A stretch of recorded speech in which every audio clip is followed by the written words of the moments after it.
Hey everyone, Amy Shearer Title here at the Mars Yard at NASA's Jet Propulsion Laboratory in California. And behind me is a duplicate rover of the one that is currently on Mars, the Curiosity rover. And I am so excited because I am about to talk to the Mars Science Laboratory project scientist Ashwin Vasavada, and he is going to walk me through this amazing machine.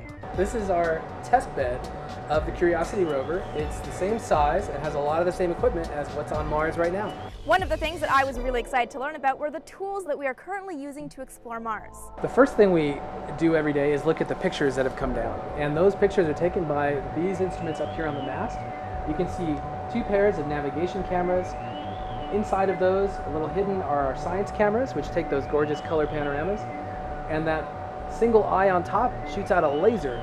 And that laser can fire up to 20 feet away, create little sparks, and by measuring the color of those sparks, we can see what rocks and soils are made out of. That helps us choose targets to drive up to. The next thing we do is extend out this robotic arm. It's about 7 feet long. On the end of the arm, we have a whole bunch of instruments. Other sensors we place up against the rock, a microscope we can place up against the rocks and soils. And then the real core of everything, our drill. We can chisel into rocks, gather the powder with the drill, and then deliver those samples to laboratories that are actually inside the front end of the rover. NASA took a big step towards setting humans down on Mars by building a rover like this that weighed 5 times as much as the previous ones. And those in 2004 weighed more than the first rover, Sojourner, which was about that big.